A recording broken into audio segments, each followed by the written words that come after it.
The night is never silent. Shadows move where no one is watching.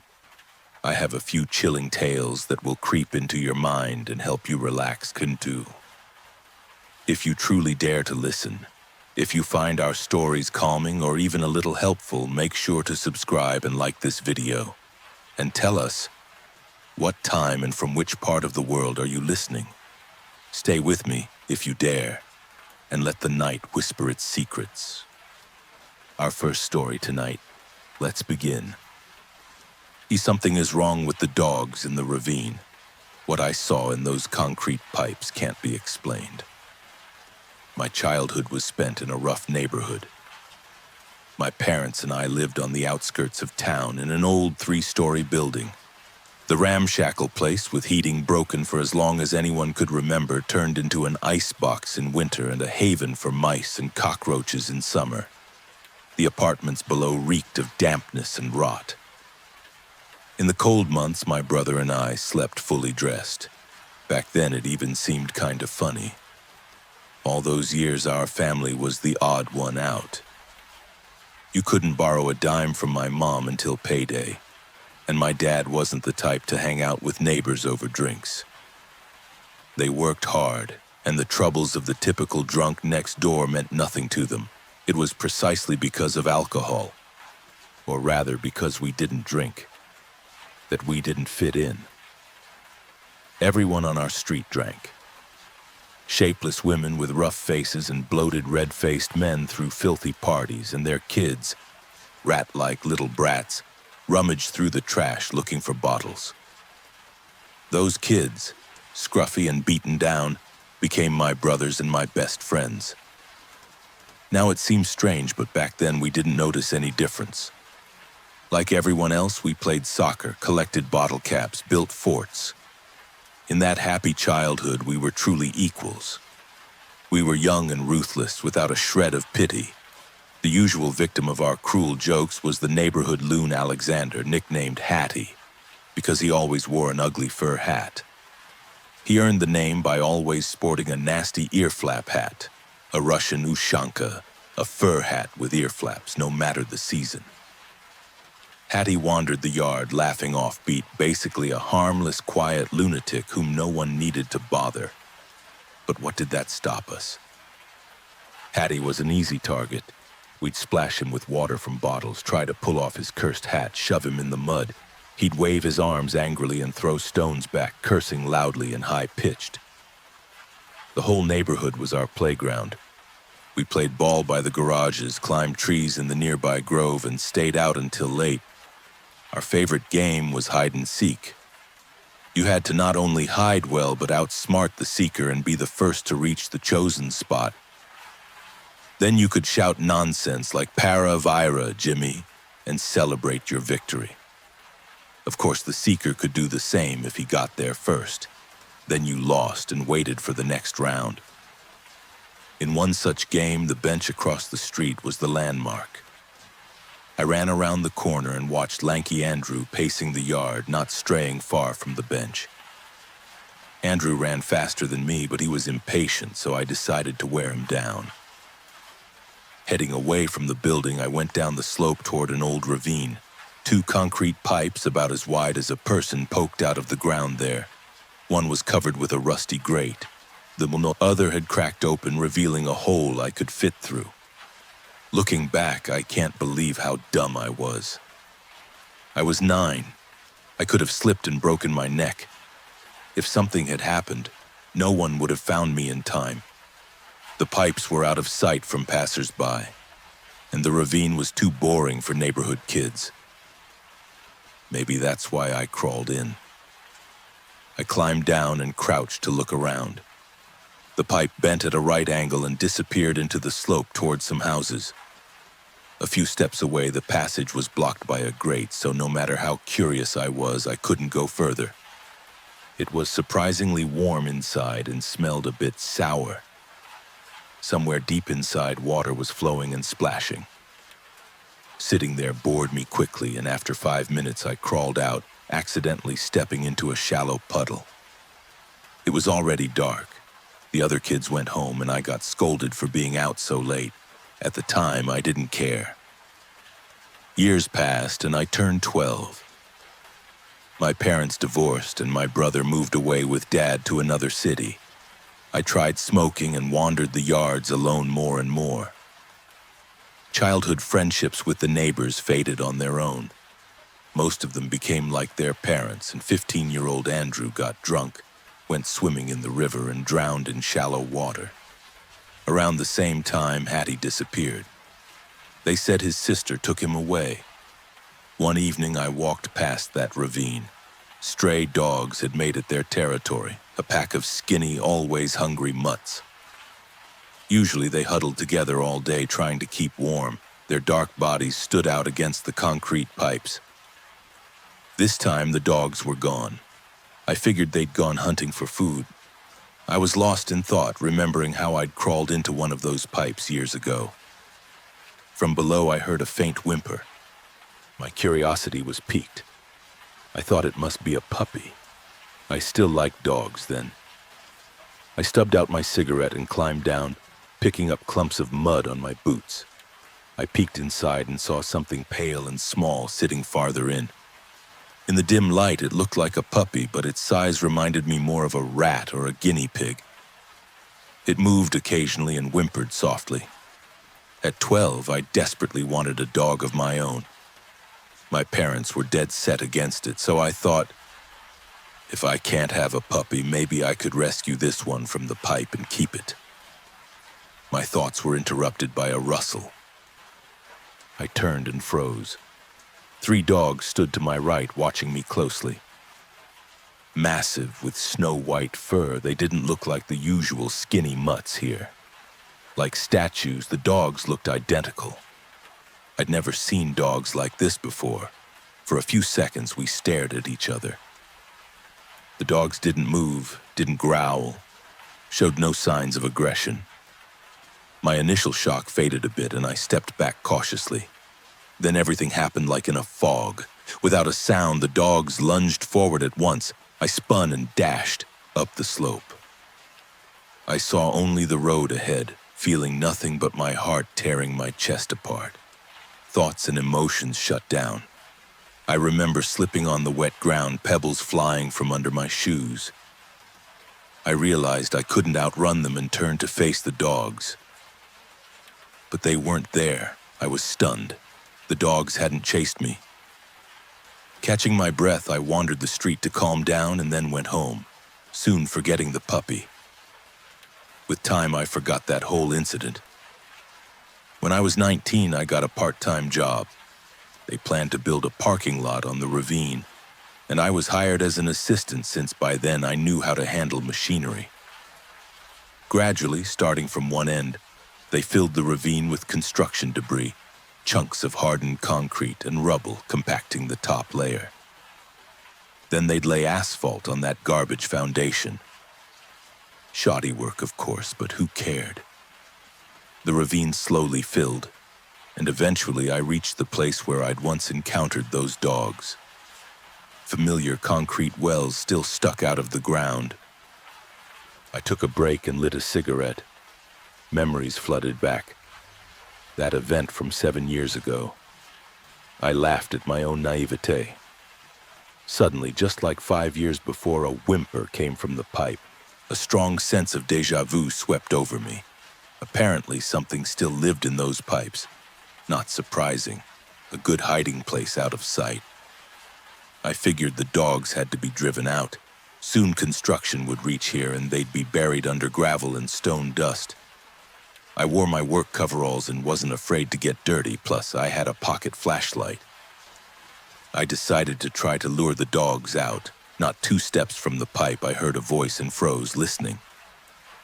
From inside the pipe came a soft, "You hear?" Someone was inside. I stepped closer and it said again, "You hear?" A minute later, the silence was replaced by whining sounds. There was no doubt the voice came from inside. I shone my flashlight in. Just like 5 years ago, something furry lay in the same spot. The thing I once thought was a puppy, but it was not alive. A hand gripped a piece of reddish fur. Was that a hat? I could see the arm up to the elbow. The flashlight didn't show more. The whining started again. The unknown fist clenched, the arm twitched, then dropped, and I heard a clear, "You hear?" I don't know why I didn't feel fear then. Everything felt like a light fog and unreal. "Hey, who's there?" I asked, leaning down. "How did you get in there?" Silence, then, "You hear?" From the depths. "Can you hear me, idiot? What are you doing in there?" "Hey!" I shouted into the pipe. I thought some drunk bum had passed out inside and now was having a fit and couldn't get out. Of course, I should have called someone first. I could have called the cops and left it to them. But the person might have been a neighbor. It was easier to figure out who first and call their family. I carefully stepped into the pipe. Now it seemed very narrow, only up to my waist. Bent my knees and dirtied my coveralls. I saw that half the grate that blocked the pipe years ago was broken and bent aside, opening a passage. Inside, lying with his head down, was a dirty man in filthy clothes. His right hand was stretched forward, clutching a pale red Soviet fur hat, Ushanka. The man twitched and whimpered. His fist clenched. His arm jerked and dropped again. I tapped his hand with my flashlight and shone the beam on his face. He raised his head and looked at me. A chill ran down my spine. I recognized Hattie. He kept staring blankly. He clearly didn't understand who I was or where he was. He said, "You hear?" again, squeezing the hat in his fist. I couldn't imagine how he ended up there. "Hattie, do you understand me?" I asked. "Do you remember me? Let's go home, okay? Give me your hand. Let's go home." He only whimpered again. I reached out, grabbed his jacket, and pulled him. Suddenly, Hattie screeched, jerked his head, and bit my palm hard. I cried out and pulled back. He bit through the skin to the blood. "What the hell are you doing?" I cried, wincing. Hattie didn't answer, just stared blankly. "Fine, screw you, crazy. Let the cops dig you out," I said, and was about to climb out when I heard a rustle from deeper inside. I shone my flashlight into the depths. Behind the broken grate, a few meters away, a dog writhed. It looked like the dogs I ran from years ago in white fur, muscular body. The dog stared into nothing with glassy eyes. Its mouth didn't open, it didn't bark or growl. Like a broken mechanical doll, it writhed. The only sound was its body scraping the concrete. The dog had no legs. When the flashlight lit its face, the dog stopped twisting, turned toward me, and fixed me with its gaze. I froze, horrified. Bending like a caterpillar, the dog began crawling toward me. Its body bent and stretched like rubber. Hattie moaned and rolled onto his back. I saw with horror that he had no legs below the knees. His pant legs hung loose. The dog managed to crawl to the hole in the grate and began pushing its body out. Its fur rippled. Something moved beneath the skin. I looked into its gray, dead eyes. Suddenly, I heard the foreman yelling at me from above. The spell broke. I jumped out of the well and stumbled away. Running, I heard a muffled, "You hear?" behind me. I didn't look back. That same day, I quit and left town. I'd had enough. Now I live in a suburb outside Moscow. I saved enough to buy a room in a communal apartment. I've worked in an auto shop for about 10 years. The parking lot was built long ago and the pipes were buried. Sometimes I think back and try to analyze what happened. I'd like to convince myself it was all a hallucination, but some facts won't let me. Dogs can't move by bending and stretching their bodies like worms or caterpillars. Hattie, who disappeared years ago, looked unchanged. Not thinner, his clothes the same. How he lost his legs, I don't even try to guess. I crawled in at noon and came out in the evening. The foreman who snapped me out of it was looking for me, thinking I'd skipped work. So I was in that pipe for at least 6 hours. Most importantly, my palm bears the marks of Hattie's teeth. The doctor confirmed it was a human bite. I lied about how I got the scars. I still have no answers. Former co-workers said they often saw strange white dogs near the parking lot. They watch people for long periods but never come close. The identical dogs never bark and only show up at night. They haunt my dreams constantly. A week ago, they announced on TV that a supermarket would be built on that ravine. That means the parking lot will be torn down and the rubble we piled up will be removed. They'll need a more solid foundation, so they'll get to the pipes. Maybe then I'll have the courage to tell everything and the police can pull Hattie out of the pipe. I'm sure he's still there. Story 1 ends here. Now, let's begin story 2. The Appalachian Horror. I grew up in southern Appalachia, in western North Carolina, 30 minutes outside of the town of Asheville. The hills and hollers of the Appalachian Mountains are some of the oldest mountains in the world, with some of the rock formations dating back over 1 billion years. That quite literally means they were here before there were terrestrial animals. As with most things that have been on the earth a long time, there are inexplicable anomalies, both benevolent and malevolent. For example, the Brown Mountain Lights. Never in my life have I felt threatened or uneasy when witnessing them from Wiseman's view. They're neither good nor evil, they just are. On the benevolent side, sometimes when you walk through an abandoned old church up near Mom and Dad's property line, you can feel good, warm, and happy energy. It's like that first warm day of summer when the sunshine is not too hot, but it's not cold. Well, this story is not about one such anomaly. It's about something that was definitely malevolent. About a decade ago, I was in night school up at AB Tech, going to school for automotive mechanics. I would go into class at about 2 p.m. after I got off my part-time job, and I would end up getting home about 10:30 p.m., depending on traffic. Every night I drove the same road in my old 1973 W200 Dodge pickup. Some nights it would get rather boring and I would take a different route, jump off of I-40 and drive the back roads. On this particular evening, I had decided to just stay on I-40 because I just wanted to go home and go to bed. It was Thursday and there was no class on Friday, and I wanted to get in bed early so I could go out into the woods and go hiking early tomorrow morning and watch the sun come up. As I jumped off of I-40 onto the exit where my parents lived, the night seemed to get darker and none of the animals that I could hear through my rolled-down windows made any more noise. The cab of my truck became smaller and smaller and my breathing quickened. I have never faced any kind of anxiety in my life, but at that moment something felt off and there was no way I could put my finger on what it was. I came to a stop on the exit ramp, turned to go down the road, and I happened to notice that the gas station off the exit where Mom and Dad lived had no lights on. They were a 24-hour truck stop and always had lights on, but I didn't think about it again after noticing. I just chalked it up to the power being out, but I could not shake the feeling that something was definitely askew. I slowly shifted through all of my old truck's gears, not wanting to make any more noise than an old pickup already did. I leaned over my steering wheel to look up at the moon through the windshield, and there were barely any stars visible, which was way out of the ordinary. If you've ever been to Appalachia, primarily the sparsely populated areas where I'm from, you can see the Milky Way on clear nights. And absence of stars back home is only due to cloud cover or whatever in the hell went on this particular night.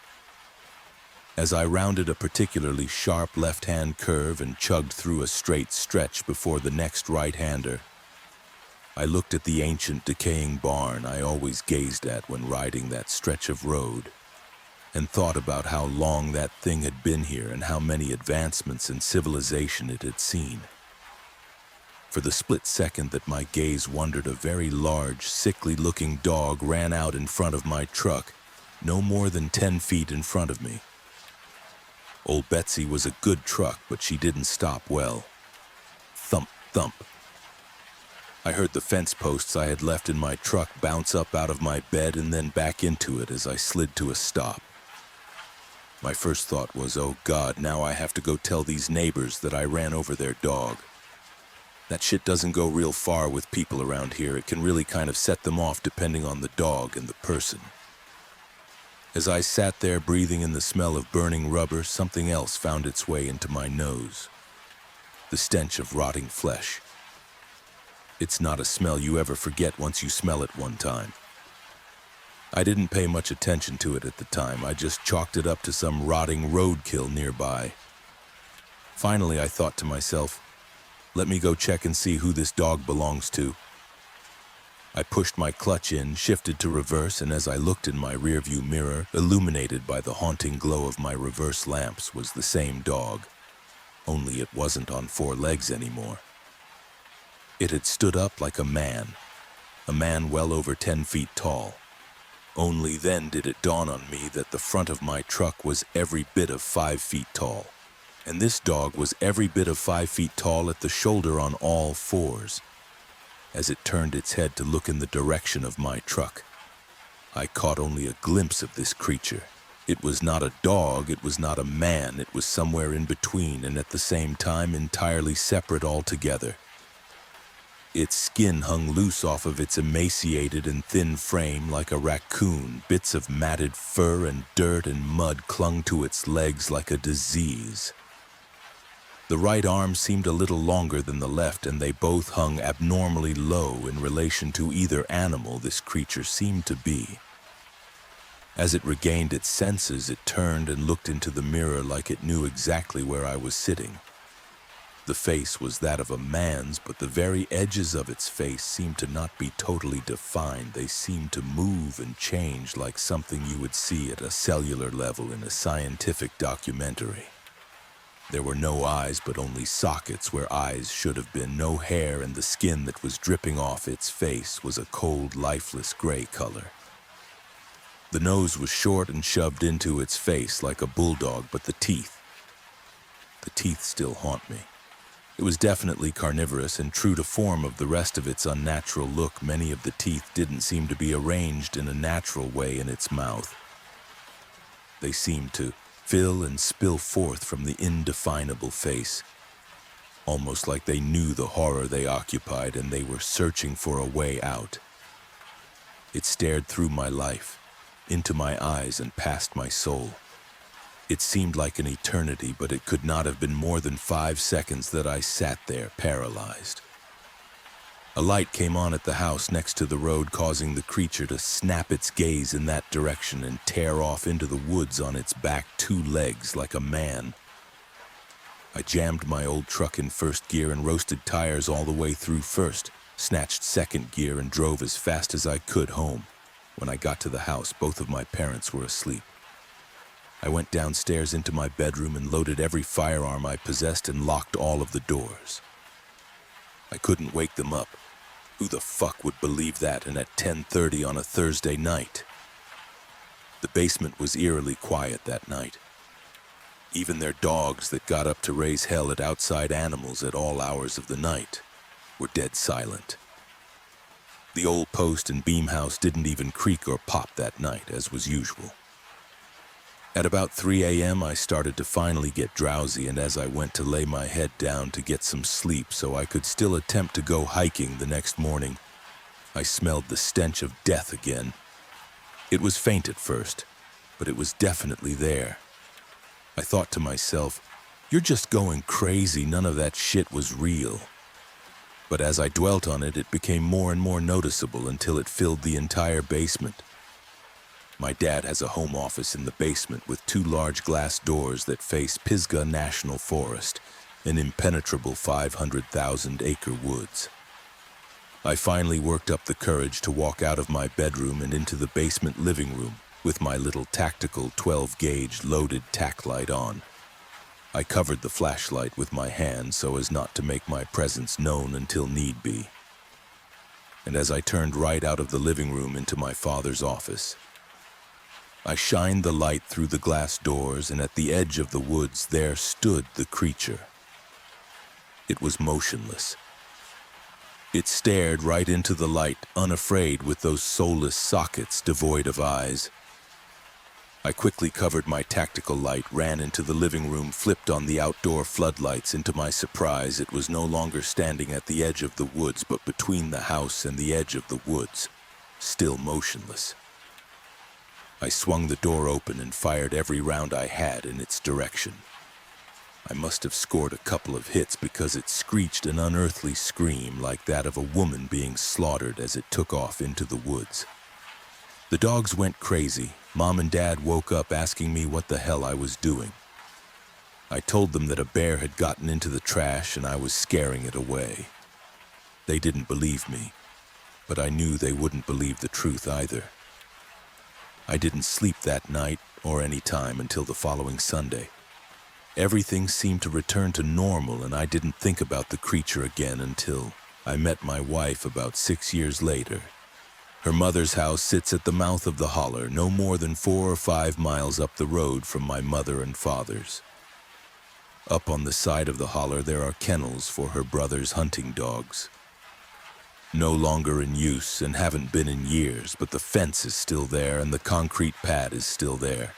It's a thing of great use when you need to quarantine an animal.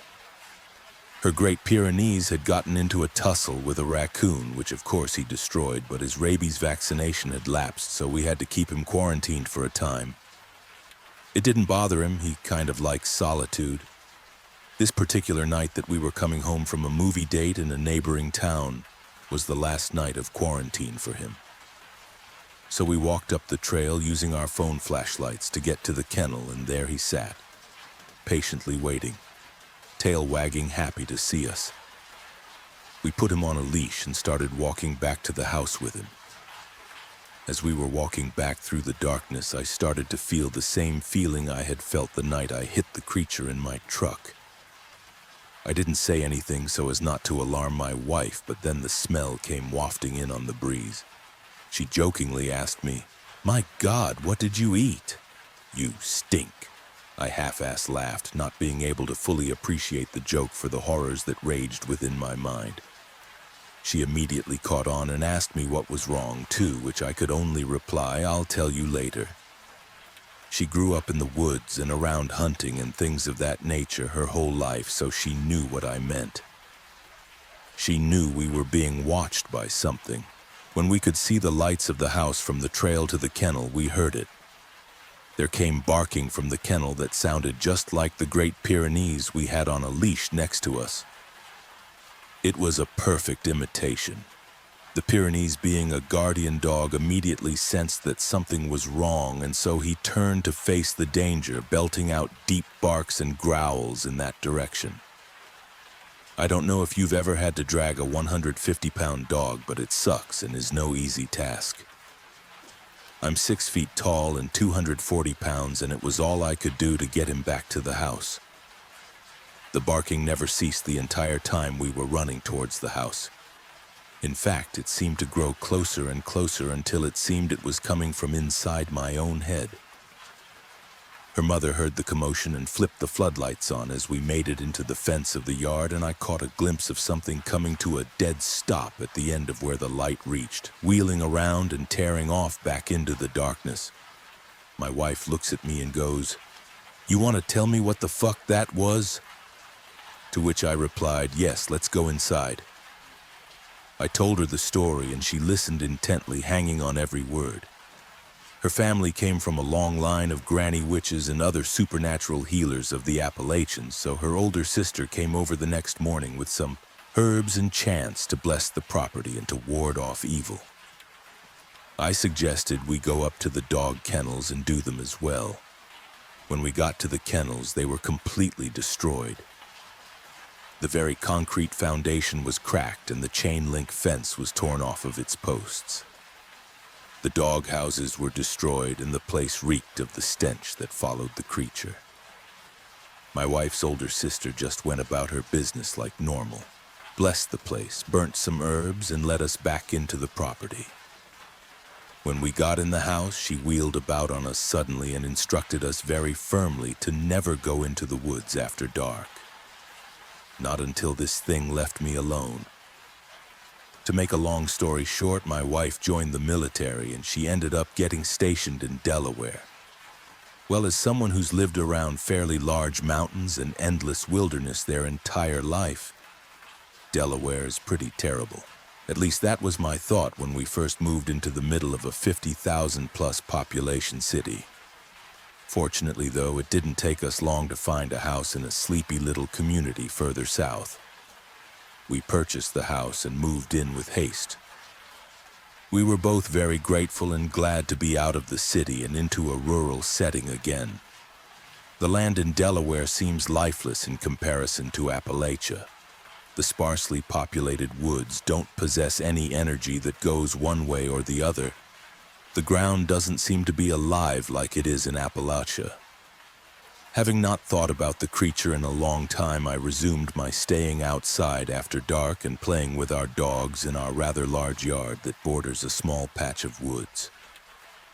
Well, last night I went outside to play with the dogs, and as dark set in, I built a decent-sized fire in my fire pit and consumed some good old-fashioned Appalachian mountain cough syrup from a mason jar. And just as the fire was dying down, my American bulldog tore off towards the woods. He has a habit of running off to go on adventures, so my immediate instinct was to chase him down in the yard and tackle him so he could not get away. As I tackled his 110-pound ass to the ground and threw him in a fireman's carry over my shoulders, I heard him begin to bark, only the bark was not coming from him. The only sound coming from him was a deep, rumbling growl, a noise I've never heard him make. It was a threatening noise. Something was definitely wrong, and as I ran with him on my shoulders back to the house, the stench of death again began to fill the air. The two other dogs must have caught wind of what was happening and met me at the back door, which I threw open, slammed shut, locked, and again loaded my firearms. How the hell could this thing have followed us 650 miles up here?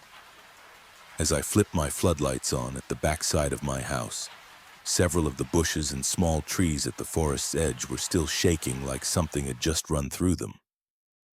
My dogs went crazy all night, barking and howling and attempting to get out the windows. I didn't sleep a bit, and I don't think I will for a while.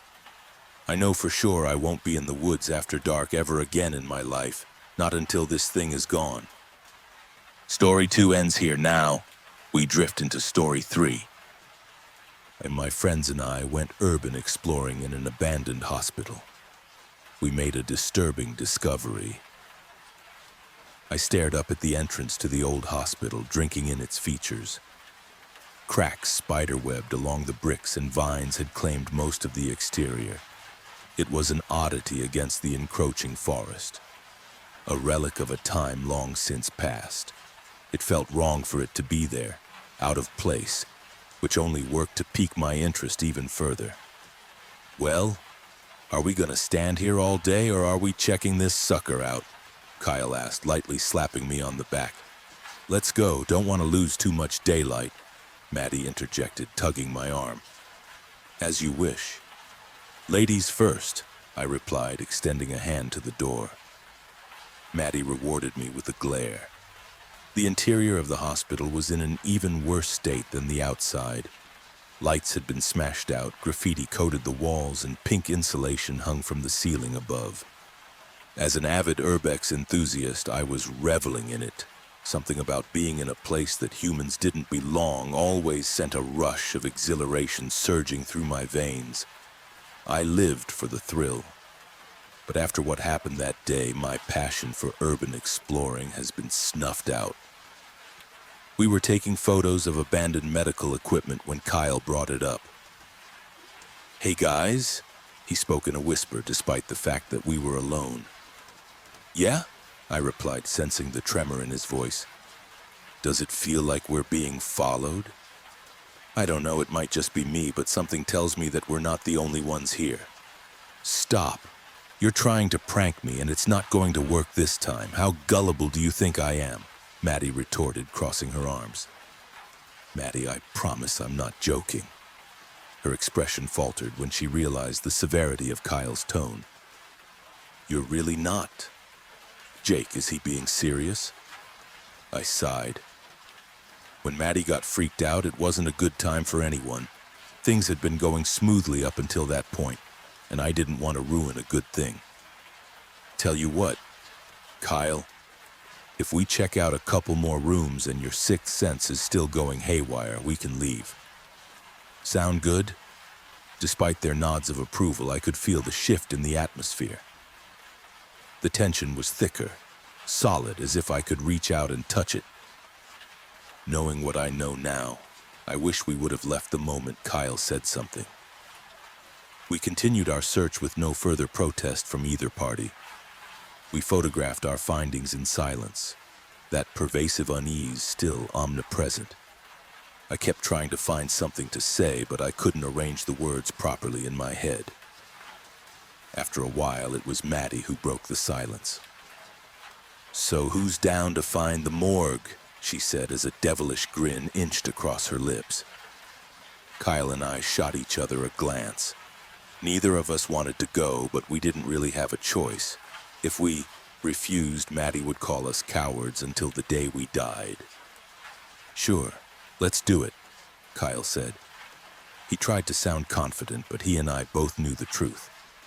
"All right, but after that we're leaving." My friends each nodded, and with that we set off to find the hospital's morgue. It only took us about 10 minutes. As we walked, I tried to discern if I could feel the eyes watching our every move like Kyle had described. At one point, I thought I did feel it, an intense, overwhelming sensation that we weren't alone.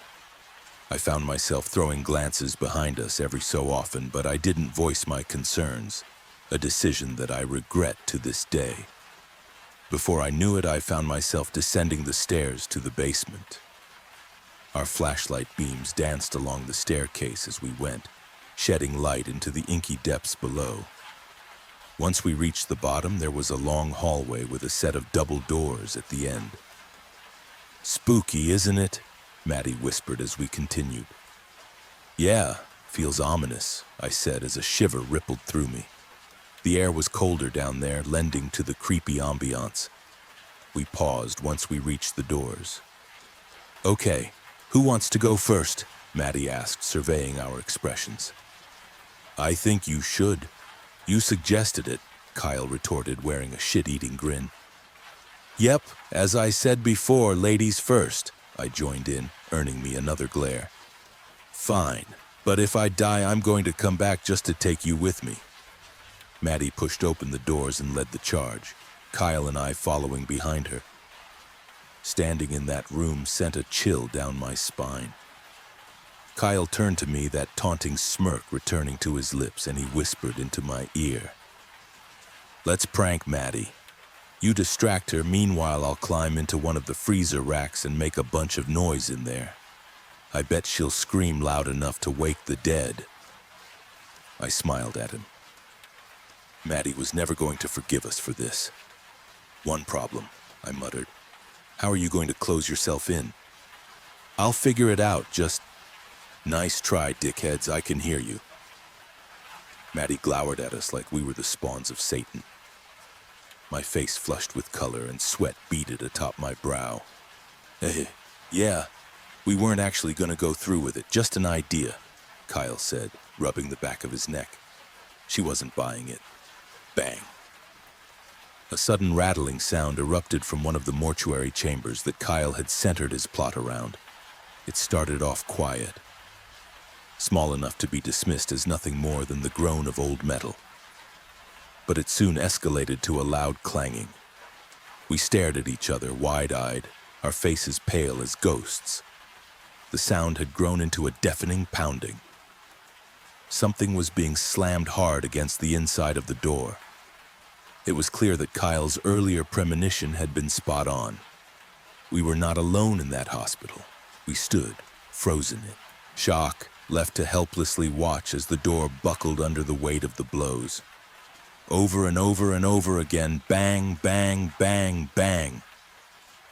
To my utter horror, the door gave way. For a moment it was silent, the dented metal creaking, barely clinging to its hinges. Then something began crawling out of the unit, something sinister. A pair of feet emerged from the darkness. The skin was a dark purple, and stitching around the ankles was barely holding together. A dirty, blood-stained hospital gown followed, then a twin set of patchwork arms. Finally, the thing's head shot out of the dark as it hoisted itself off of the freezer rack. That face will haunt me for the rest of my life. Stitches pieced its mottled skin together, roughly hewn flesh sallow and wrong.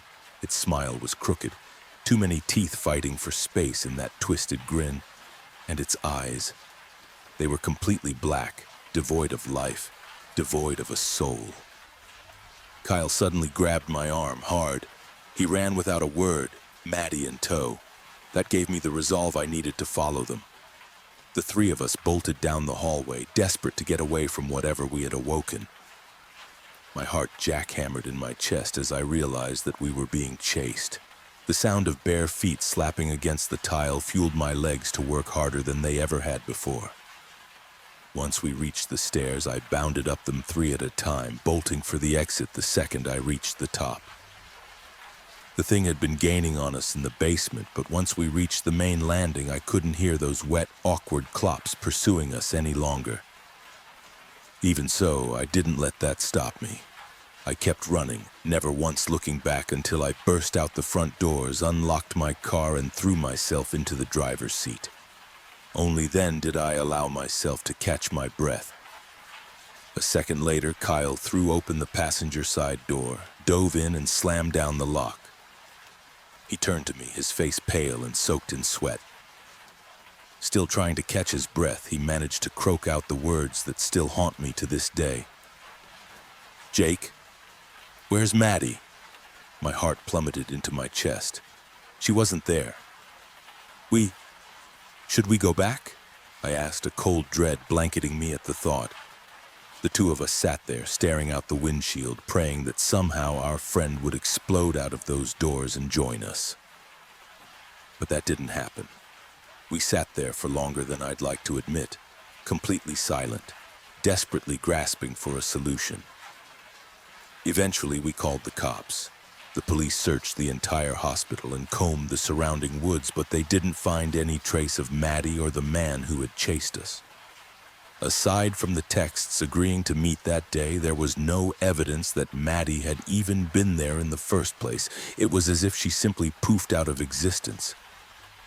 But Kyle and I knew what really happened. We had abandoned her down there with that monstrosity. We'd put our own safety over hers. We were the reason that she was missing, and we had to live with that.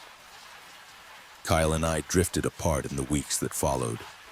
Maddie still hadn't been found, and I think the weight of what we'd been through was too heavy for us to come to terms with. When I'd look at Kyle, the crushing reminder of what we'd done, or more aptly, what we'd failed to do, would come flooding back. It eventually reached the point where we would only sporadically check in on one another. That is, until he sent me a strange text one afternoon. "Hey man, I need to talk to you, not over the phone, face to face. Meet me by the pond in the park at 8 tonight." The message caught me off guard. Whatever it was that Kyle needed to tell me, it sounded urgent. As I would come to find out, it was. I found Kyle sitting on a park bench by the pond.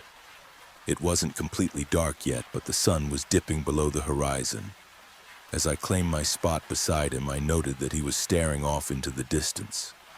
His hair was disheveled, and it appeared as if he hadn't slept in days. "Kyle, are you okay? You look like you've been through the ringer." He turned to me, his bloodshot eyes connecting with mine.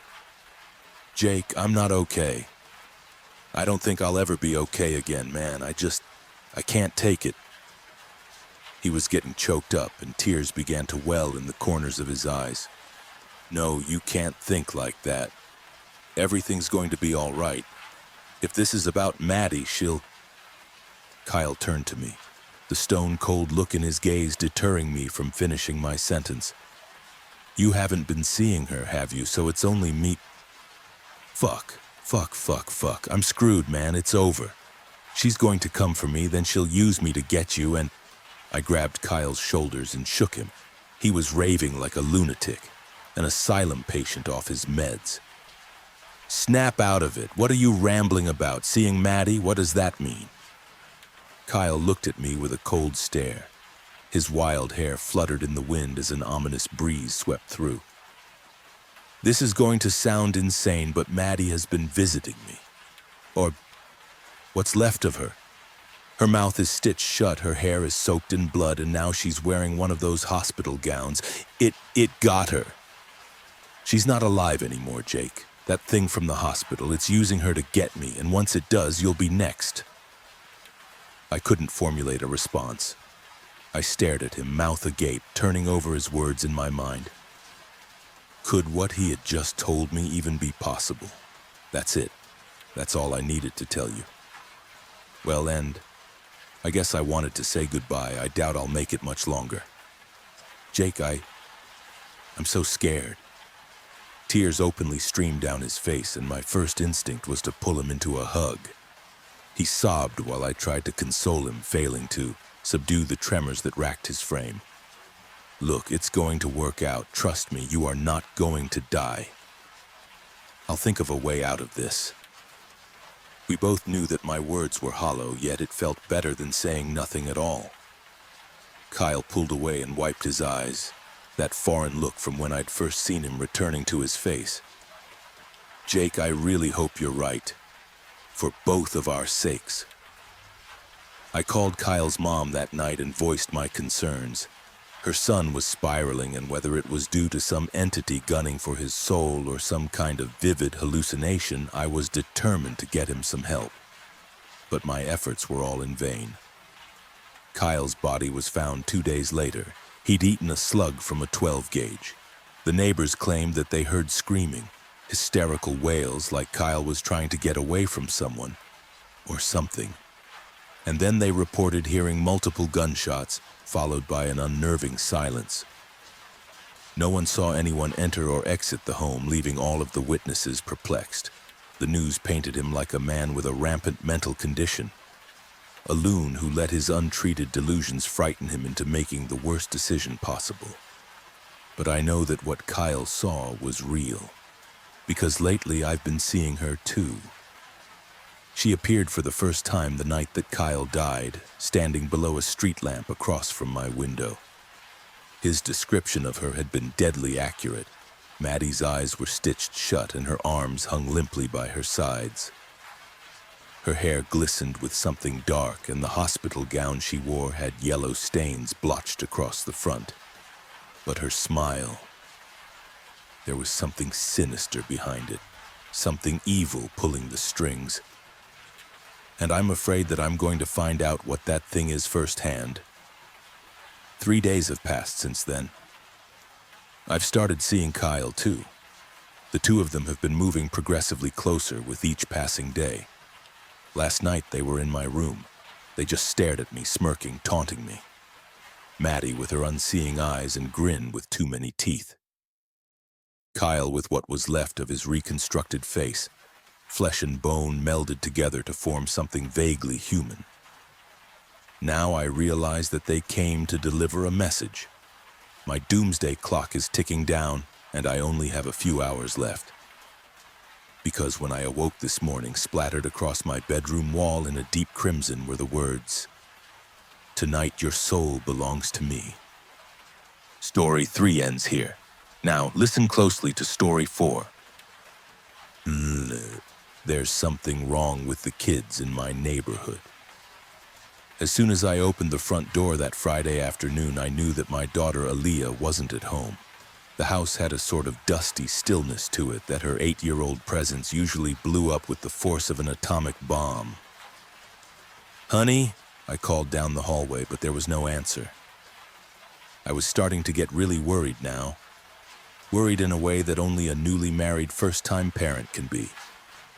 I wasn't even really sure what I was afraid of, but it suddenly felt like a chunk of sharp ice had been stabbed into the center of my chest. Only the force of habit made me stop and remove my shoes before I began to search the house. "Honey?" I tried again. After checking the first floor, I went upstairs to the bedrooms. My wife Caroline's phone, wallet, and keyring were still on her nightstand. Her white SUV was in the driveway, but she hadn't left one of her cute doodle-covered notes on the fridge for me. Where the hell could everyone have gone? I was scratching my head and making a second loop of the house when the patio door slid open. Caroline. I breathed for the first time in what felt like 10 minutes, then asked her what had happened. My wife explained that Gabe Marenthal, one of Aaliyah's playmates from down the street, was having a birthday party. It was just a 10-minute walk from our place to the Morenthals, and Caroline had expected to be back before I got home. Of course, with kids, nothing was ever quick or easy, and the short trip had ended up taking over an hour. I was just relieved that she was safe. We had lived in this neighborhood for less than a year, but so far it seemed like exactly the sort of secure, out-of-the-way place we had been looking for. It was bordered on 3 sides by forest, and apart from that there was nothing around apart from a few warehouses, a pharmaceutical plant, a grocery store, and a gas station. There were plenty of other families nearby too, the Morenthals, the Tremosas, the Redmonds at the end of the street, and the Overtons. Just thinking of the name put a nasty taste in my mouth. "Is Leander going to be there?" I asked reluctantly. My wife grimaced and told me that every kid in the neighborhood had been invited. We both knew that that meant none of the Overtons had ever missed a chance at a free meal. When I first met the Overtons, I thought that my dislike for them was purely aesthetic. They dressed like slobs, let junk pile up in their yard, and argued at the top of their lungs for the whole street to hear. I had told myself not to be judgmental, to remember that not everyone experienced the same advantages that I had enjoyed. But getting to know the family better only confirmed my prejudice. One Sunday morning, I had come downstairs after my shower to find Leander Overston sitting on my kitchen floor eating strawberry ice cream from the carton with a spoon. Apparently, he and some other children had been playing with Aaliyah in our backyard when he decided to come in and help himself to whatever he wanted from the refrigerator. "This stuff sucks," Leander had shouted instead of saying hello. "Buy vanilla instead." Then, after Aaliyah had a minor dental surgery later that week, I found her crying on the front porch. Leander had told her that her mouth looked like she'd lost a fight with a pair of pliers. The boy was rude, crude, and had a vocabulary that would make a sailor blush. I would have loved to ban Aaliyah from playing with him completely, but none of the other neighborhood parents were willing to do the same. It seemed that if I wanted Aaliyah to have friends, Leander was the price I would have to pay. "Maybe I'll take a walk over there," I sighed, turning back to my shoes. Caroline grabbed my arm. I was being a helicopter parent, she warned. And besides, it was the Morenthals, the most thoughtful, well-ordered family on the block. Any birthday party they hosted was sure to be a safe one, with the children closely supervised at all times. My wife's words died in her throat, but only after I looked over my shoulder did I understand why. Smoke was drifting above the trees behind our house, and it was coming from around the same area where the Morenthals lived. Moments later, I could smell it as well. A bitter chemical odor that proved it was no wood fire or out-of-control barbecue. Caroline and I exchanged a glance and hurried to put on our shoes. As I fumbled with my laces, I dialed Susan Morenthal's number. No answer. Maybe, I told myself, the fire had nothing to do with the kids, but I had to see for myself. "Stay here," I told Caroline. "One of us needs to be in the house in case Aaliyah comes home, or I might need you to get the car." "Keep your phone handy," I reassured her with a kiss on the cheek. "It'll be all right." It was harder to convince myself. The pillar of smoke that was rising into the evening sky looked even more ominous from the street, and I found myself running rather than walking toward the Morenthals. The sun was setting, but the evening was still humid, and sweat had pooled on my chest by the time I reached the end of the street. In the back of my mind, I was vaguely aware of a thwack, thwack, thwacking sound that reminded me of an axe chopping wood. I wasn't sure, however, until a telephone pole up ahead went down like a felled tree. There was a spark and a boom from its transformer. Then every light in the neighborhood went out at once. The sudden gloom was disturbing, but not as disturbing as what accompanied it: the gleeful, almost maniacal laughter of several young kids. I slowed my pace to a walk, suddenly afraid for reasons I couldn't explain. The windows of the houses on either side of me were all dark and quiet. It was strange, I thought, that no one had come outside to look for the source of the smoke or the outage. Something whizzed by my head.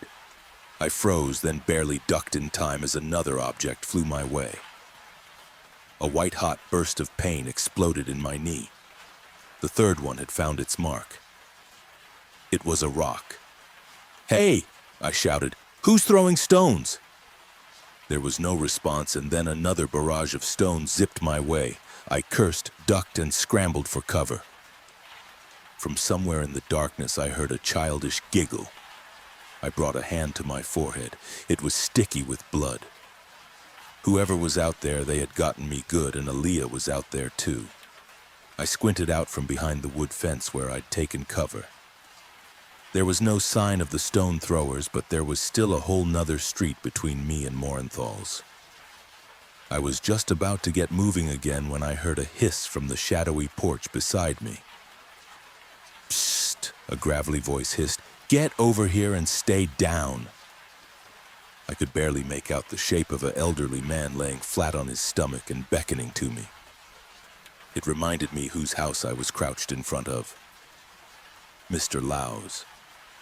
The old man was known throughout the neighborhood for keeping his home and yard spotless. Under other circumstances, he probably would have been yelling at me to get off of his lawn. After one last longing look toward the Morenthal's place, I crawled toward him.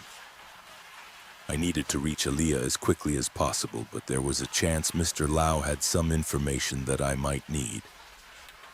He waved me inside as though he couldn't wait to put a locked door between himself and whatever was happening in our neighborhood. "It's the kids," Mr. Lau whispered as soon as I was in earshot. "They've all gone crazy." He explained that he had been weeding in his garden when he'd first heard the screams from the far end of the street.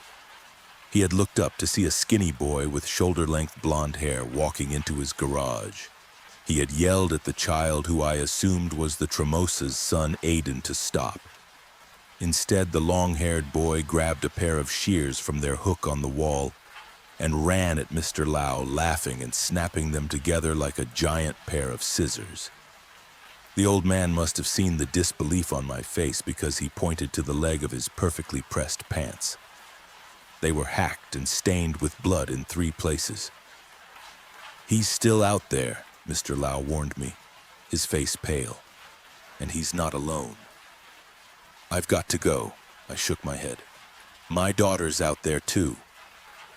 As I sprinted through Mr. Lau's living room to sneak out through his patio door, the old man shook his head at me. "She might be," he muttered, "but she's not your daughter anymore." The last thing I saw before I left Mr. Lau was a short silhouette standing outside the frail, breakable glass of his front door. It was holding a pair of garden shears. I jumped off of Mr. Lau's balcony and winced as I landed hard on the sloping hill behind. My ankle ached, but nothing was broken, I hoped. I glanced left and right. The quiet suburban houses were just black shadows against the almost nighttime sky. Glass shattered. An orange glow appeared at the end of the block. Another house was ablaze. I pulled out my phone to call Caroline, but it had no bars. Had the kids somehow gotten to the cell towers too? Just how far had all this spread? I limped into the forest that surrounded the neighborhood, staying within the tree line and looking nervously up the hill while I made my way toward the Morenthals. Like a scared animal, I felt safer in the shadows of the woods, but I couldn't stay hidden forever. After just a few more backyards, I would need to make a sprint across the road. In the pale glow of the rising moon, my familiar neighborhood looked twisted, unfamiliar, and wrong. I crept through the ferns and undergrowth until I was just a few feet from the asphalt. The coast appeared to be clear until I saw another set of lights coming toward me, torches. Dozens of them. They were low to the ground, and occasionally one would go sailing through the night sky, as though its holder was eager to set things on fire for fun. The torches were being carried by children. There was no sign of Aaliyah or Leander, but in the flickering orange light I saw several faces I recognized. Natalia, the Tremosa's daughter, Eric, the Redmond's son, the twin Hernandez girls. What I didn't recognize, however, was the expression of cruel joy on every face. The kids had painted themselves with something that might have been blood, war paint, or both. They were dressed up like barbarians going to war, and maybe in a sense they were. After all, the children did have captives. The gruesome little band was marching Mark Tremosa and Talia Redmond along with them, keeping the two adults prisoner in the center of the group using a collection of sharp tools. Based on their wounds, Mark and Talia had put up a fight at first. It looked like they were being taken in the same direction that I was going, toward the Morenthal house. I began to creep out of the ferns to follow them, then froze. One of the torch-carrying children kept turning around, scanning the street behind the group. They had a rear guard. How the hell was a band of kids this organized? I had to wait until they were almost out of sight before I made my move. The devastation was even worse on this side of the street. Windows shattered, houses burning, a woman lying face down in her driveway, a puddle of blood beneath her. Was it because there were more families with children on this side of the street? I pushed the unsettling thought out of my head and kept moving. I had to find Aaliyah and get back to Caroline before it was too late. Soon I could smell even more smoke and see the largest fire yet. It was in the Morenthal's backyard, right where the birthday party was supposed to be. Streamers, balloons, and colorful decorations whipped in the hot wind that blew around the pillar of flame in their center. It was a mountain of furniture and other household items soaked with gasoline and set ablaze. From where I crouched behind the Morenthal's rose bushes, I could see small, dark shapes running up to it and tossing more fuel into the blaze. Couch cushions, baskets full of laundry, anything that they could get their hands on. My blood ran cold when I realized that Mark Tremosa and Talia Redmond were also being led toward the fire. What had happened to these kids, and even worse, was Aaliyah somehow part of it? A small, grubby hand gripped my ankle. "Shh," a familiar voice hissed. "You're Aaliyah's dad, right? The kid with the screwed-up teeth?" There was no maniacal glee in Leander's eyes. He looked scared, confused, and alone, just like me. I nodded. "The other kids have all gone nuts," Leander whispered, as though it wasn't obvious. I didn't have time for this. "Is Aaliyah safe?" I demanded. "I don't know," Leander shrugged. "I just took off running. I grabbed the goods first, though." Leander unrolled his stained t-shirt and pulled out a fist-sized chunk of birthday cake, which he then stuffed into his mouth. In front of us, there was a bang and a fiery crash as another piece of furniture was flung into the fire. "Shhhh, mungu bnggbhck," he said through a mouthful of crumbs. "What?" I groaned. I said, "She might be in the pickup. Duh." "Are you deaf or something?" Leander went on to explain that there was an abandoned Prohibition-era truck in the woods that the kids liked to play in. Pushing my fears about tetanus and black widow spiders out of my mind, I asked Leander if he could show me where it was. "Sure," he told me. "What's it worth to you?" There was an odd new smell in the smoky air.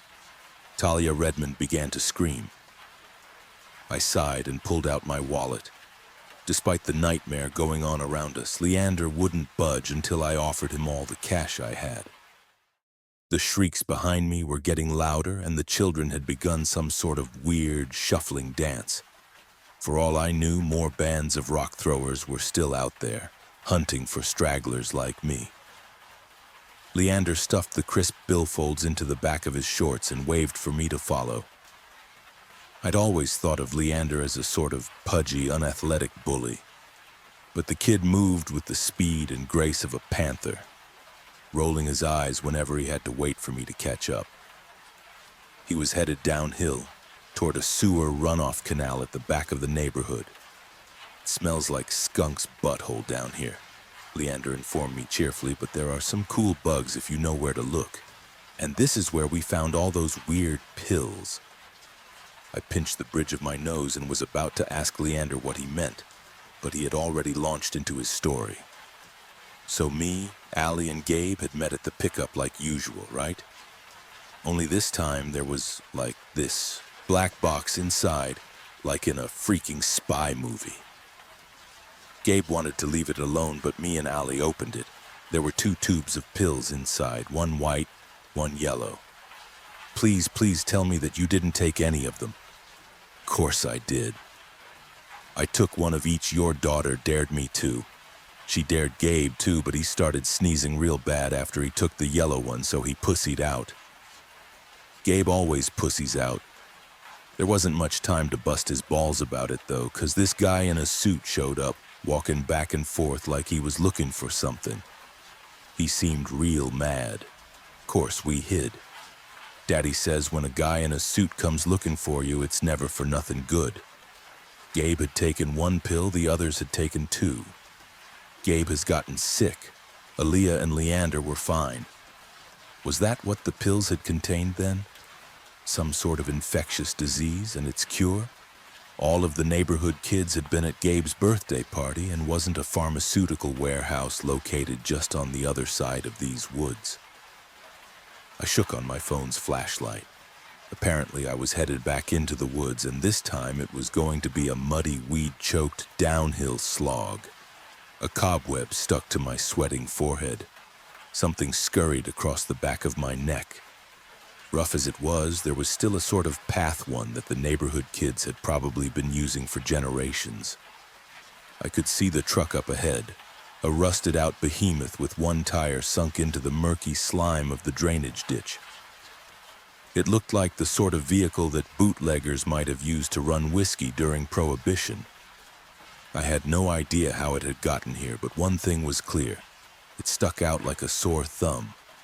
Had someone been using it as a dead drop to smuggle experimental pills out of the warehouse?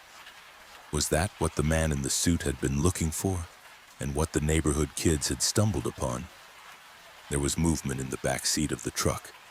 A dark shape crawled up onto the roof. I tensed, prepared for anything. Except what happened next. "Dad?" it whispered. It was Aaliyah. I threw my arms around my daughter. I hadn't realized it, but until that moment I hadn't really expected to ever see her alive again. "We've got to get out of here," I whispered. "Come on, let's go find your mom." "Hey!" I winced at the volume of the indignant shout from behind us. "You're not going anywhere without me."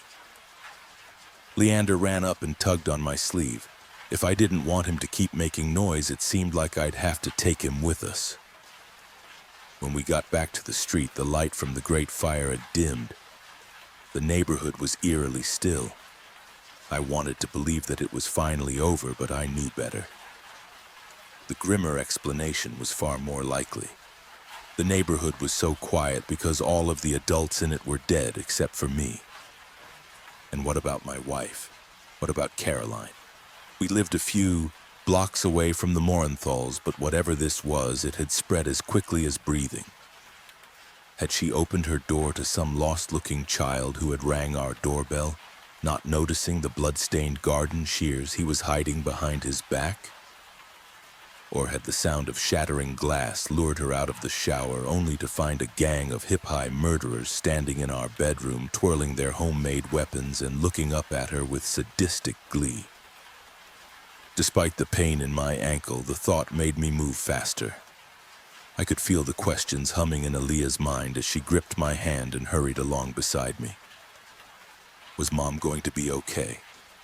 Was anything ever going to be okay again?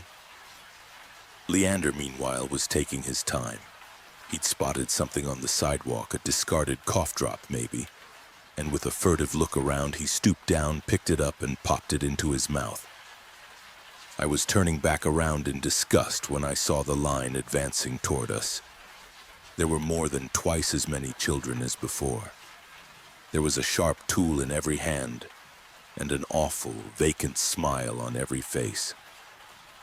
What they were doing reminded me sickeningly of rabbit hunting with my father back when I was their age.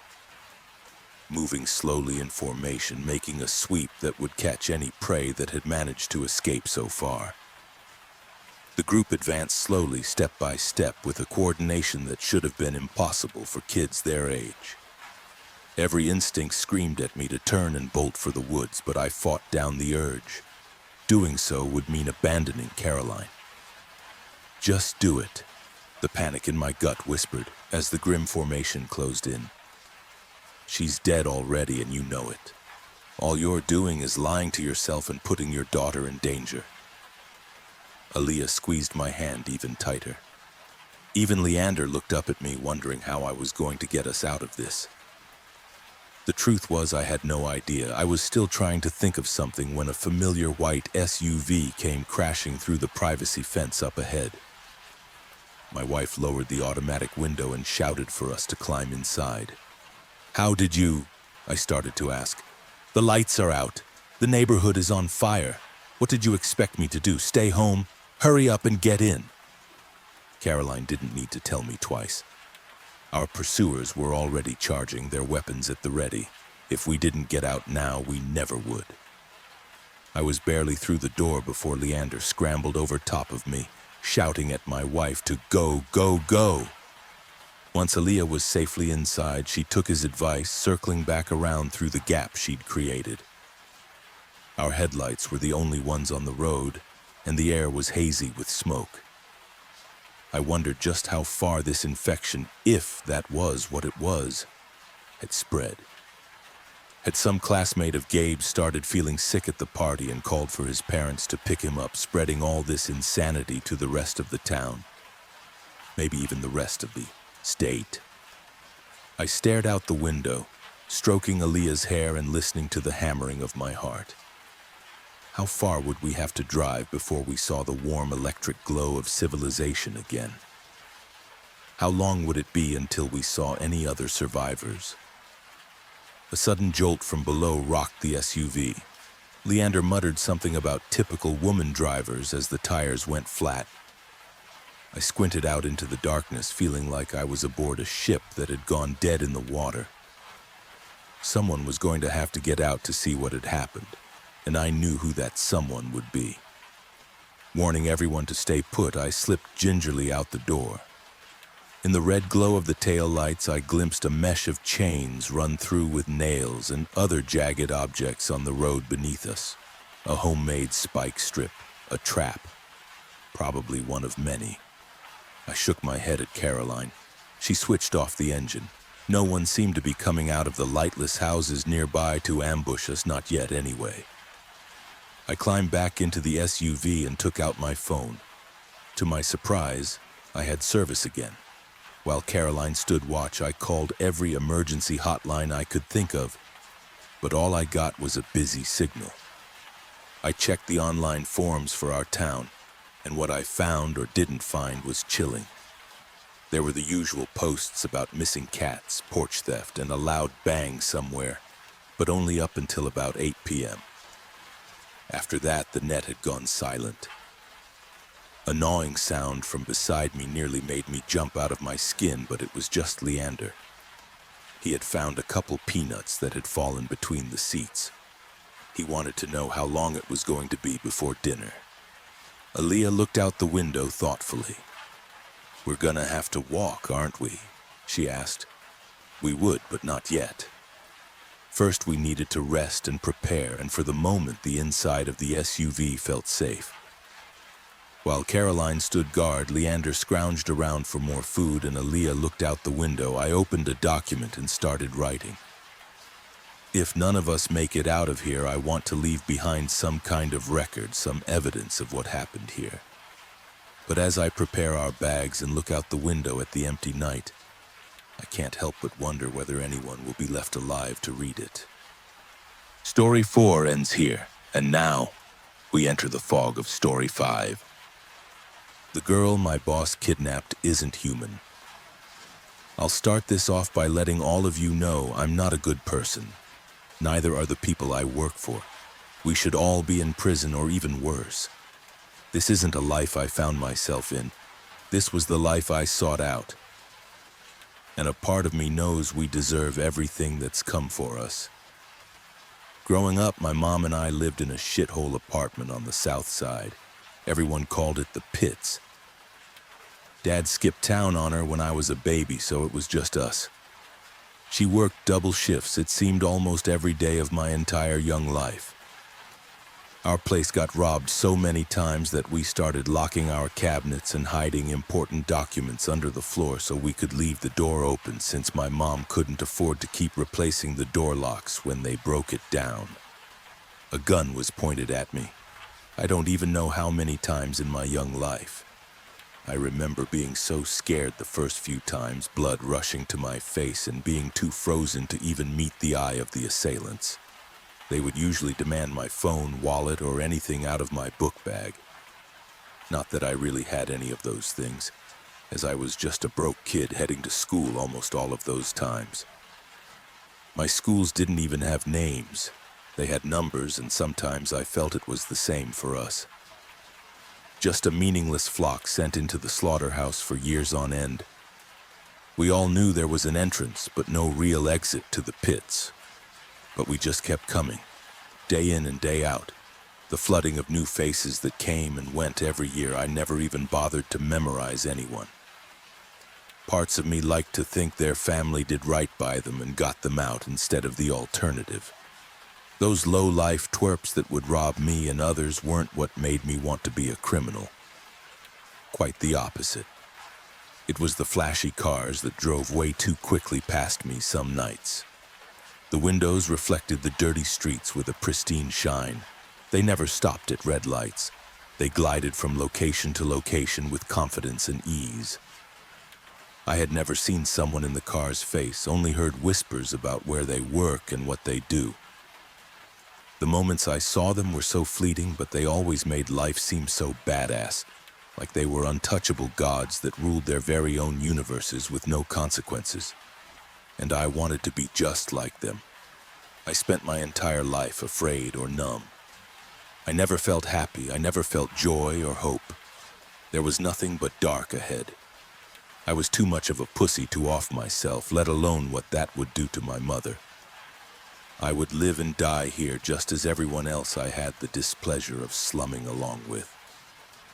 And when I went out, I just hoped it was quick and hurt as few people as possible.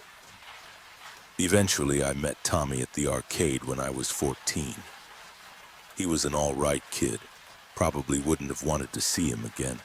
He was pretentious, unfunny, tucked in his light-colored polo shirt, and was shit at video games. The kind of kid you meet and you just know they have a gluten allergy and an 8 p.m. bedtime. But he took a liking to me and asked me to his house, and that's when I knew this was my chance. His dad, Tom. He was everything I ever wanted to be. He ran a local restaurant that no one ever seemed to be eating at. He wore a watch worth more than my apartment building. He walked with swagger and confidence, and I wanted to be him the second I met him.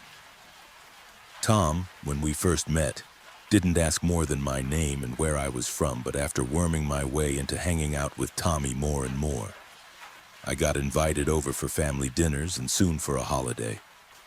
Tom caught me eyeing him, and his family crowded over the grill and invited me outside with them. Didn't take more than complimenting their grilling skills to get asked if I could help them with an odd job for some cash next week. I accepted and tried with every fiber of my being to play it cool while I was swimming with joy inside. What started off as a delivery gig simple as take this package to this location and maybe don't look into it, turned into a lookout gig before a shooting or a robbery took place, and now 10 years later. Tom trusts me with everything. I don't want to lie and say I'm his right-hand man. I'm a glorified assistant at best. But he takes me everywhere, shows me everything, and I would like to think trusts me with everything. I got my mom out of the pits and out of harm's way. I know she knows there's no way she's in a comfortable house outside of the city on an honest man's salary. But she's never asked. I just hear the worry in her voice when she calls me for our weekly check-in. Tom and his men are into the business of making money, they always say. And whatever their clients are buying, they are selling. Of course, it'll always be drugs, experimental and not. Maybe the firearm or explosive here or there. The chop shops and the illegal animals, the forbidden alcohol and occasional top-secret information leaks. But a few years ago, they started in the business of livestock, as they call it. And yes, it's as disgusting as you think it is. It's sex trafficking, particularly for high-end anonymous contacts that certainly know what they are looking for. We don't promise impoverished people overseas money and goods only to lock them in shipping containers. No, this is much worse. Our clients usually prefer U.S. persons only. Usually those who have a clean record and bill of health. They may even have preferences for location, looks, demeanor, age, and education. Sometimes they even have photos of reference or direct photos of the person they are requesting we retrieve for them. I stopped thinking about these people as people a long time ago. It's easier that way. I view myself as a salesman who is helping my client get the best possible deal. I'll say or do anything to move that transaction along to make sure it goes smoothly and without error. And once that deal is closed, it's no longer my problem or my business, and I get a commission on the translation. I'm happy, my boss is happy, and the client is happy, and we all win. What I'm really paid to do is lure those listed men and women from any location they may be, a bar, a mall, a library, into a proper meeting location nearby so they may be transported to our pit location and given to the client from there. I've flown all over the country to find these specimens. I have 15 different IDs and at least 10 different backstories I have reserved that work like a charm on almost any warm, willing body. Like clockwork, my boss's plane takes me there, and I'm briefed on what I'm looking for. I get it, we fly home and seal the deal. As little violence is needed when taking them, no drugging or being pushy in locations so as not to set any red flags. I'm great at what I do, and I don't miss my mark. We've never been made, and our clients are always happy. 1 week ago, I think, we took her. On the outskirts of Chicago, our client asked for a trashy brunette. He apparently said those words exactly. Tall, if possible, nice smile. This is all I had to work with and to land to make more than most people make in a year. He did, however, ask me to go to a specific bar around there to scout. He said if I didn't find it that night, to come back the next and the next until I did. Don't know what the bar meant to him, or if he really was looking for this specific girl and didn't want to say. But I was in luck, 'cause that first night around 8 p.m., I saw her. She came in with a fire to her, makeup smeared like she had been crying, torn cheap leggings around her chubby thighs that barely fit in her frayed denim shorts. Her top was too short and revealed a very patchy tattoo on her lower back that looked like a 6-year-old had sketched the line work. This was perfect. She flopped down, and the bartender put a cup of a clear liquid in front of her without question. She was obviously a regular. She lit a cigarette and put her head over her folded arms in defeat. Rough day at the office? I smirked. She glanced over at me and ignored me entirely. I really just came over to ask you for a cigarette, but figured I'd be polite first. I could see her chuckle through her entwined arms. That seemed to soften her up, and conversation came easily after that. She told me about her piece of shit roommate not paying their share. I opened up and told her about my new job in the city and my fiancé cheating on me in our new apartment. I bought her drinks and we laughed. I didn't even have to try to direct her. She asked me eagerly if my apartment was nearby and if she could see it. I texted my team and we were a go. As we came to the meeting point in the park, I usually avoid confrontation and I get in the car to get going. This time, I don't know what compelled me, but I watched. I usually hear the muffled shriek or struggle. Sometimes they get a few good punches in before the drugs put them to sleep. But this time there was none of that. No fear, no scream. We met eyes before I got in the car. She didn't even move a muscle before gently falling asleep. She was at peace, smiling almost. I still will never forget the uneasy feeling it sent through my spine, as if she was expecting this. Excited for it even. When we got her home, something was immediately off. The client wouldn't answer his phone. This was very unlike them, as clearly they have already paid half of the steep price for retrieval. We've never had a client back out or become unreachable. Not in all my years of working this operation have we been ghosted like this. Tony called Tom to figure out what the plan was. We had never kept the stock for more than 24 hours. That's how Tom says you get caught. That's how people catch on to you, by staying put and being indecisive. But since the client was unreachable, we were stuck watching the girl through the night. I took the first shift. She was still out cold, bag over her head, propped against the vault corner. Her feet and hands were bound with wire, and a new, fresh set of cuffs locked her to the steel beam next to her. I had never watched the products before. I had never seen them past the meetup point. A pit rose in my stomach, and I turned my chair around. Just kept my ear out for any movement behind me, sat on my phone, and waited for my replacement to come in a few hours. Not even an hour later, I heard something move. It sounded wet, soupy even, like when wet flesh bubbles onto the tile. Yes, gross, I'm aware. When I turned around, I didn't even understand how it was possible. She was melting, it seemed. The bag was off her head, nowhere to be seen. And all the wires that bound her had been dissolved. Her skin was sloughing off her muscles and dangling onto the dirty floor, mopping around pools of brown, congealed blood. Her clothing seemed to mesh with her skin as the bones struggled to move with no muscle holding them together. All of this time, her eyes stayed glued to mine, with an ear-to-ear smile plastered on her face. Her teeth blackened with decay, as her jaw slowly fell off canter and then ripped from her skull. I jumped up and grabbed the first thing I thought could help, the fire extinguisher. As I sprayed her body, the cool chemicals met her flesh and sizzled on contact. It sounded alarmingly like pop rocks. She had to be dead, right?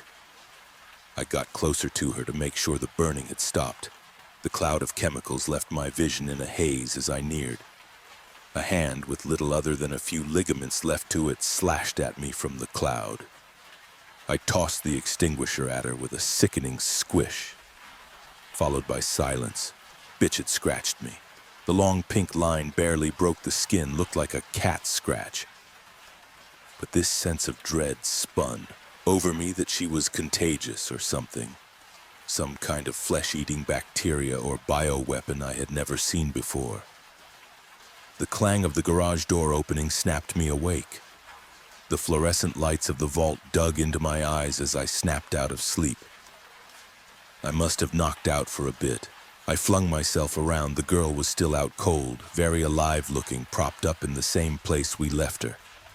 Maybe it sagged forward a bit, but that was it. I frantically checked my arm. It was clean. I had never had a dream feel so damn real in my life. I practically shoved past Tony as I ran out to catch some cold air finally and clear my head. The drive home felt so long. Every light felt like it clung to the past. Every bump felt like it shook my skeleton. By the time I was up the elevator to my place, I couldn't see straight. As I crashed on my couch, I heard something. It sounded like humming coming from somewhere else in my house. A light melody, hummed with grace and care. It reminded me of the lullaby my mom would lull me to sleep with as a kid. Or when I was scared or mad, she would hold me to her and hum a tune as she rocked me back and forth. What should have scared the hell out of me felt like warmth and comfort. The sleep embraced me in a way I hadn't felt in decades. My loud ringtone threw me out of the blissful coma I was in. "Marcus, where the fuck are you? You were supposed to be here an hour ago." I glanced around as the evening light poured into my living room. How long had I been asleep? Sorry, man, I overslept. I'll be there in a minute. Well, hurry the hell up. Something's up with this chick. When I got there, the panic on Tony's face was immediately prevalent. This girl, man, she still hasn't woken up, and I'm freaking out, man. Weird shit's been happening. My terrifying nightmare crossed my mind, but I figured it was best not to add fuel to the likely nothing problem. Are we sure she's not dead? Did you even fucking check? I snarled. I'm not touching that bitch, man. I saw her breathing. That's all I'm doing. She's your problem now. I'm calling Tom now to see if we can just get rid of her. You know as good as me, if she's gone, we ain't getting paid. You don't understand, man. I swear I looked away for 2 seconds and she was standing in the other corner of the room just fucking staring at me. Her eyes were all white and shit, and I swear I could hear her bones cracking around. Sounded like Rice Krispies or some shit. Before I can even blink, she's back where she started. Then at some point I started hearing singing from down the hall, but no one was fucking there, man. My grandma told me stories about shit like this, bro. I'm out.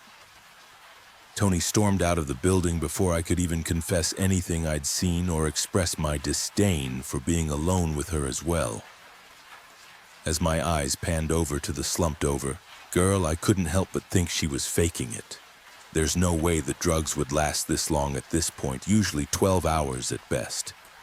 Had Tony given her more and not told me? I'm always told we can't damage the merchandise, but this girl was as good as dead by the end of today if we didn't get paid. And no one can not flinch at something cutting them. Trust me, I've watched much bigger and braver try. I took the knife from my pocket and slowly approached her. Why did I feel so terrified? She was tied up and 150 pounds at most. She hadn't eaten in a day and was unconscious. What did I have to be scared of? But the hair on all of my body stood on end, like there was electricity flowing in the air around us.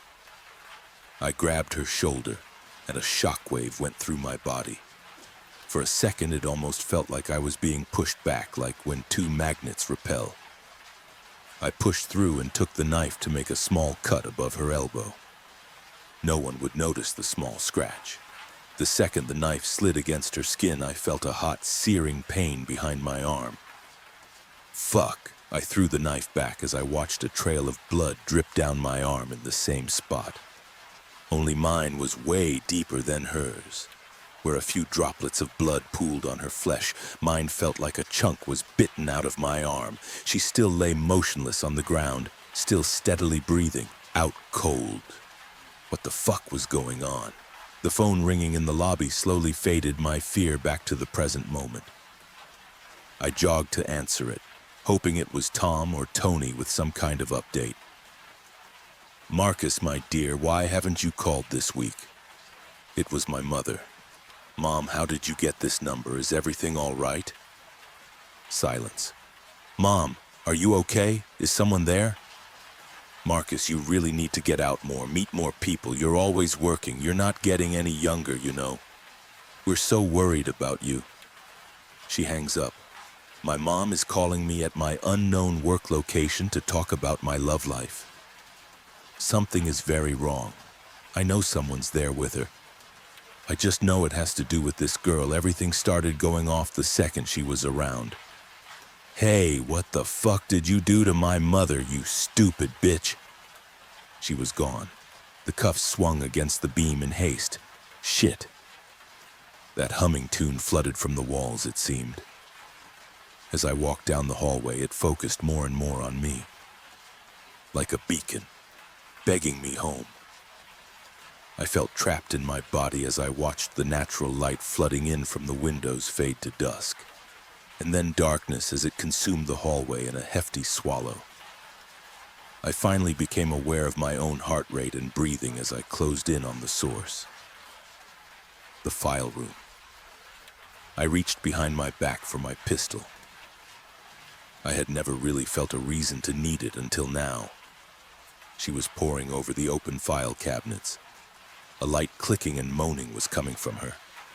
The entire room was covered in this vicious ooze, presumably from her. She seemed to be so absorbed in the info in the files, all of our business files, all the legal ones, that is. Why does she even care about this stuff? What would pulling information about people give to her? I silently raised the gun and pointed it at her. No use in drawing her attention. "You don't want to do that," her fuzzy voice said from behind me. The girl didn't appear to be speaking in front of me, or notice I was there.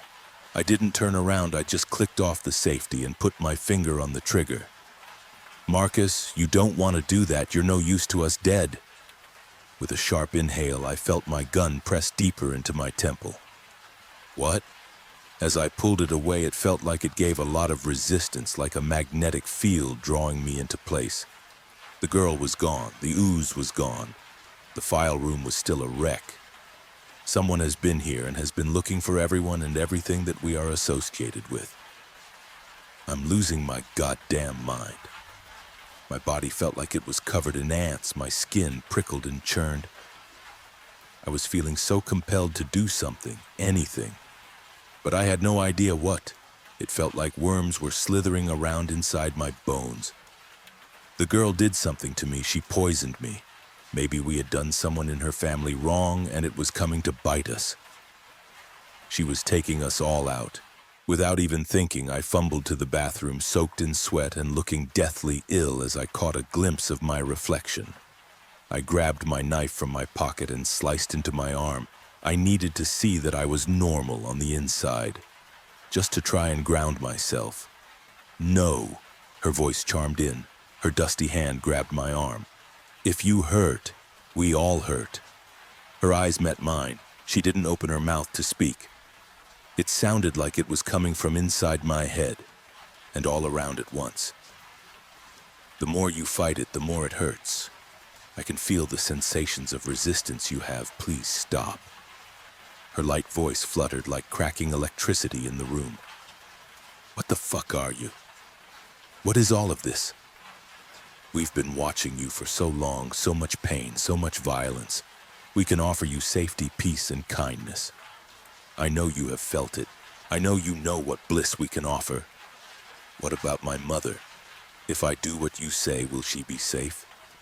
Marcus, there will be no danger if everyone is with us. You're not in danger now, and you never were. We are safe. We are your mother. We are you."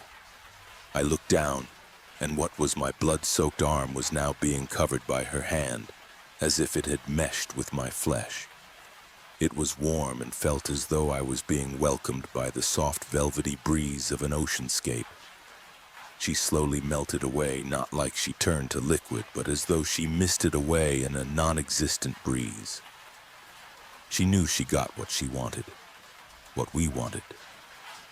So I'm begging, you please, if you're reading this, just know I'm not a good person. I never was and never will be. I've never had hope or happiness before today. I've never felt such peace. We forgive you for everything you've done. Peace and redemption wait for you with us. We know you feel the itch, the draw, the urges to find us. Please don't fight us. You're only hurting all of us.